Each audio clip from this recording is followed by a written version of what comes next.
ગાંધીનગરની શાળાઓને સમય નક્કી કરવા ડીઈઓની ટકોર. શાળાઓના સમય નક્કી કરવા આચાર્યોને સૂચના અપાઈ છે.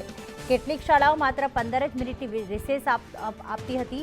નાસ્તા સેનિટેશન માટે ફરજિયાત 2 રિસેસ આપવા આદેશ કરવામાં આવ્યો.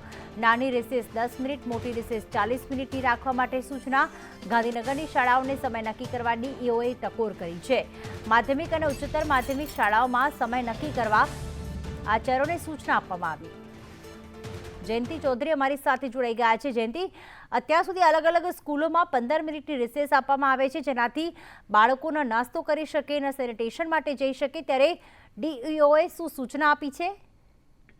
ગાંધીનગરની માધ્યમિક અને ઉચ્ચતર માધ્યમિક શાળાઓમાં ડીઓ દ્વારા એક વખત વિઝિટ થઈ હતી. વિઝિટ દરમિયાન ડીઓએ નોંધ્યું કે કેટલીક શાળાઓ વહેલા શરૂ થાય છે અને વહેલા સમય પતાવવા માટે માત્ર વિદ્યાર્થીઓને 15 જ મિનિટની રિસેસ આપે છે. માટે ડીઓએ તમામ આચાર્યોને ફરજ પાડી છે અને આદેશ કર્યો છે કે સ્કૂલની અંદર 2 રિસેસ ફરજિયાત હોવી જોઈએ. એક 10 થી 15 મિનિટની રિસેસ હોય અને એક 35 થી 40 મિનિટની હોવી જોઈએ, કારણ કે વિદ્યાર્થીઓને નાસ્તો કરવા માટે પૂરતો સમય આપવો જરૂરી છે. આ આદેશનું પાલન ત્વરિત ધોરણે તમામ શાળાઓએ કરવાનું રહેશે તેવું પણ સૂચન કરવામાં આવ્યું છે. જી, આભાર તમામ વિગતો માટે.